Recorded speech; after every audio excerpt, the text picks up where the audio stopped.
Somebody said earlier the Scott Bessent interview is good. I am kind of curious to see how he's going to defend this bill. The so-called big, beautiful bill facing a final House approval vote in the coming hours. Joining us now is Treasury Secretary Scott Bessent. Mr. Secretary, thank you so much for joining us. We're going on more than 6 hours now where Minority Leader Jeffries is speaking. What are you hearing? What's your expectation for when and whether this could pass? Well, it's gonna pass, and my expectation is this audio is gonna we'll get a vote around 1:30 today. Got it. You have said that this isn't a drag on the deficit, despite the fact that CBO has scored it pretty aggressively, that it will add $1 trillion to our public debt. You've told me before, and you've told everyone that you're a fiscal hawk. So how do you square that? That's a key question, I think, that they're asking on Wall Street. Yeah, well, I square it with I don't believe in the CBO forecast. So let's just look at common sense and logic that if the bill, for some reason, hadn't passed, we would have had the biggest tax hike in history. Dude, this is lame. The problem with Scott Bessent is that Scott Bessent actually does understand economics, which means he knows that this bill is actually, like, catastrophically bad. He's understood the entire time. Everyone in Trump's cabinet knows that they're lying to varying degrees. Scott Bessent has never seemed fully comfortable with it. You know? Every time he's called on to, he's interviewed, he's asked about the economic policies of the administration, he's just, you know, nervous looking, and like he has no heart to defend it. And the CBO would say we're going to grow at 1.8%. We're going to make expensing and the force structures and equipment permanent, and we are going to have the biggest tax cut in history, and the CBO is still saying we'll only grow at 1.8%. So, you know, if you turn up the growth projections to something like 2.8, 3%, which was achieved during President Trump's first term, then the debt disappears. You know, the other thing, too, is are we growing the GDP faster than we're growing the debt, which I am sure will happen over the remainder of the president's term. We've been talking to economists about the GDP, because I know that's what you're saying, is that It is funny how he's capitulating entirely, where, like, the stated goal of the administration has been to pay off America's debts, and then he's like, well, as long as the GDP grows faster than the debt, which is the logic of every president, basically, over the past half century, which is like, it doesn't matter if we pay off the debt. What matters is that the economy grows faster than the debt, so that the debt to GDP ratio doesn't get too askew, which it is. And also the GDP will not grow fast enough to keep up with the way the debt is growing because of this. They're underplaying how much this could add to economic growth, and therefore that'll help with the debt picture. We've been asking economists about it. You know, hard to see it. How does growth reduce debt? Because theoretically, the government taxes, like tax revenue is a percentage of total GDP, because GDP, economic transactions, mark the points where government gets to tax their people. So as long as the GDP keeps growing, the debt can grow, because as a proportion of the GDP, it's not growing. Basically, it doesn't matter if your debt grows in a household if you get a job that makes you way more money. 3% number on most Wall Street forecasts right now. How do you get there? Because I get deregulation is going to help, and I get there's some stimulus here, and the clarity will be helpful. But then there's also tariffs, which could hurt. Well, then let's think about this. You can't have it both ways. If tariffs going to hurt the economy, then we're going to pick up, according to CBO, if you want to take CBO scoring over the 10-year window, we pick up $2.8 trillion in revenue. And you know what we've seen so far is that tariffs haven't hurt. You know, the dog that didn't bark was that tariffs going to hurt the economy, we're going to hurt the markets. Market had the fastest recovery ever, from the low in April, from a 15% decline, and you know, we're at new highs in the market. So I've made my career on listening to the market, not Wall Street economists, so I'm going to stick with what the market's telling me. Mr. Secretary, it's great to be with you today. And as you're saying, the market's at all-time highs, and perhaps even more insightfully, the bond market's very, very calm as we sit here now. Does that not even indicate to you that you could push the deficit more if you wanted to? I mean, America's probably the only country in the world that could be talking about a 5 or 6 or 7%, even if it's only in the short-term deficit, and see bond markets as calm as they are. Well, I'm pretty sure the 20-year yield actually just went up a decent amount like a few hours ago. So I don't know. Like the previous administration, we don't see the need to do that because we think that we can get private sector growth going. And President Trump's agenda, as I said many times, is a three-legged stool. So it's trade, it's tax. So we're going to complete the tax today when the House votes, and then the president will sign it tomorrow. And I think the permanence and the stimulus from that. And then an important part is deregulation. That is slower moving. And I think those are going to kick in the third and fourth quarter. So we want to bring down the deficit to GDP. We don't need these huge amounts of government spending to keep the economy going. We want the private sector to do it like it did in President Trump's first term. So is Elon Musk completely wrong? Have you called him to tell him that he's campaigning on the wrong issue on this bill? As I've said in the past, I have great respect for Elon on rockets. I will leave that to him. He can leave the finances to me. Okay. Well, you mentioned the other leg of the stool, which is trade, very much in focus now. On the framework that President Trump announced on Vietnam yesterday, I'm curious if you want to see something crazy, like how much you can do if you're based in red pilled. Thank you, FDR. Thank you, Truman, with tax policy, which is that even if you're spending way the fuck more money than you actually have, like in World War II. In World War II, the American government spent much more money than it actually had. You know what it got to do immediately after World War II? Instantly paid it all off. Ka-dunk! Brought the deficit back in line in no time, up to a surplus. How? Tax the wealthy. Obviously, you fucking idiot. You moron.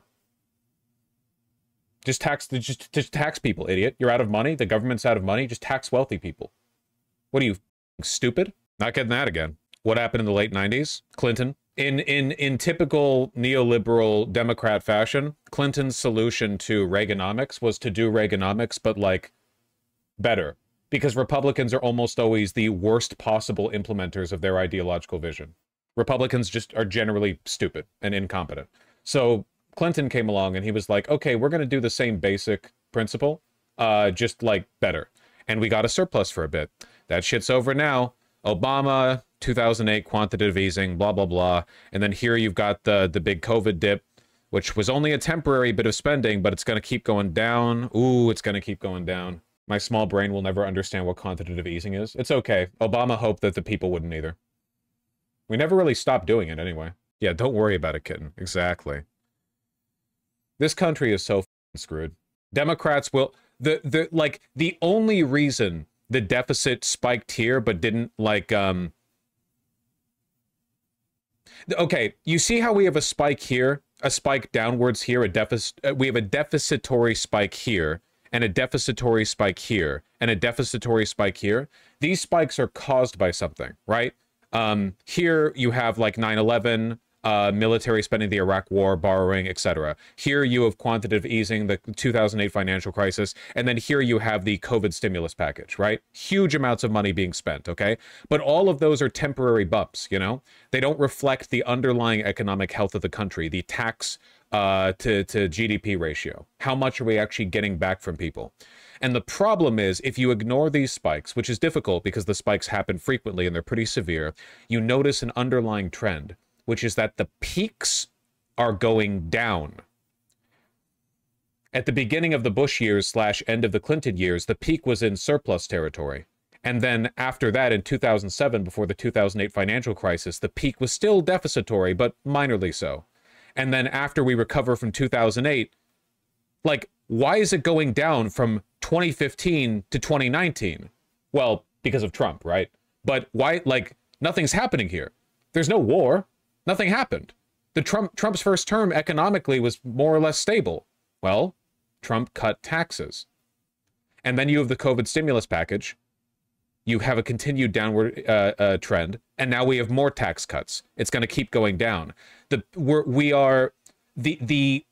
deficit spending isn't just these bump payments. We're talking about an underlying problem, which is that nobody is willing to raise taxes to the point that they would need to be at in order to cover this spending. The only president who was able to do this effectively was Clinton, and the only reason Clinton was able to do it effectively is because he actually was kind of a deficit hawk.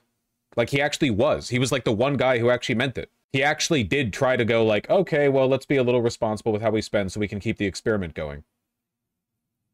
Also, the end of the Cold War. That's true. The end of the Cold War did mean that we didn't feel a need to spend as much in the military. It's spooky stuff, man. It really is. It really does. It does bode poorly for the future of this country. We're not like Japan. I don't think we can just let our businesses all fucking pay off their debts, then sit pretty on a big reserve like Nintendo with like $100 billion or whatever the fuck they have, you know? America's money's in finance. Like, I apologize for the graph, but yeesh. See, here was the big peak of deficit spending in World War II, and we paid that shit off, more or less. I mean, we didn't pay it all off. I think that most economists would argue that there's value in having some debt, because if you have no debt, that means nobody holds treasury bonds. If nobody holds treasury bonds, that means that other countries don't have reserves of your currency, which means they don't have an interest in the long-term health of your currency, which means, like, having some debt is probably good. You want to be paying some debt, some interest on the debt. You want there to be some debt. You sound like a conservative, I'm not going to lie. It's true that leftists don't tend to understand how capitalist economies work, but I'm trying to synthesize knowledge here, okay? The spike in the 40s were given to poor people? No, the spike in the 40s were turned into bombs and dropped on Germany and Japan. This spike right here represents spending on bombers and gigantic warships, which was epic and based and red-pilled. Anyway, if there was like an optimal point of debt to float, we're very well past that point. I mean, Jesus Christ, here, the chart stops right here. Okay, sorry, I don't like this projection graph. Here, let me find one with a clearer line. This one ends at 2023, but it's going to keep going up, man. It's going to keep going up. It should be more vertical. You want like a log graph, basically. Yeah, just no projections, okay? Anyway, the rate at which this graph grows is just going to keep going up. And the interest that we pay, oh, the interest that we pay. Oh, man. What's the interest on debt? As of right now, I think the last payment was, for 2024, $850 billion. More that we spent on the military that year. But don't worry, we're fixing it. Trump's increased the military budget, so maybe it'll be higher than the interest payment. Share of GDP? Sure. U.S. interest to GDP chart. Thank you, Reagan. It really makes you appreciate how good Clinton was at doing neoliberalism, huh? Look at that. I don't understand why rich people need tax breaks. They hate you. Why do we have the same-ish debt as we did when we were fighting the most insane war in human history? Because wars are expensive, but so is subsidizing the wealthy. So is like infinite tax breaks, subsidies, corporate handouts, no-bid contracts, wars fought so we can give money to Northrop Grumman and Lockheed. All those things are also very expensive. As it turns out, in the long run, more expensive than the World War II. Also, keep in mind, like, as long as the federal interest rate is lower than the average yield from investment, corporations are incentivized to borrow. That's why corporations don't spend money. Elon doesn't spend money. No, he doesn't spend money. When he makes purchases like Twitter, he doesn't use the money that he has. He leverages the money that he has as the collateral for a loan. A bank gives him a bunch of money, and then he uses that loan to buy the thing. And the reason he does that is because the interest on the money of that loan is, on average, lower than the return on the investment that you get by buying the thing to begin with. Did they ever actually pay up? You think they pay up? You think that Ouroboros ever gets to eat itself? You think the Ouroboros ever actually completes the loop? No, motherfucker. Like 80% of the money in the economy is just floating around at the top. It's not used by anyone. Like, no one, it's not spent on candy bars. It doesn't get used for rent payments. It doesn't get used for 1040s or whatever. It just floats at the top. It's not real. It gets leveraged so you can borrow more fake money thanks to fractional reserve banking and the amount of money available out there because of Obama's quantitative easing, an insane amount of money floating on the top that they just keep leveraging to borrow, to invest, to get money from the investment so that they can use that money as leverage to borrow more money. It's like a house of cards that inevitably collapses. It's absolutely insane. Can the poor do that? No. You can never access that kind of wealth. It's effectively infinite money for the wealthy. Why do you think all the world's billionaires have gone from being worth like 10 billion to 200 billion in like 10 years? Where do you think they got that from? Paychecks? No. Why is borrowing legal? Great question. The reason our debt's exploding and society is collapsing is because if the government started taxing more and the Federal Reserve increased the interest rate, it would make the cost of borrowing money higher than the average return on an investment, meaning that very wealthy people and corporations could no longer make infinite free money by doing that cycle of borrow and invest, meaning that they would have to make money by actually doing useful things. Like corporations and rich people would have to once again make their money by doing work. They would have to, if a furniture company wanted to make money, they would have to sell you furniture. Wealth and the economy are totally disconnected from productive output. That's why Tesla's by far the most highly valued car company. It's not because they produce the most cars or anything like that. It has nothing to do. It's totally disconnected. They're just used as an investment vehicle. They could make anything. They could make nothing. It wouldn't make a difference.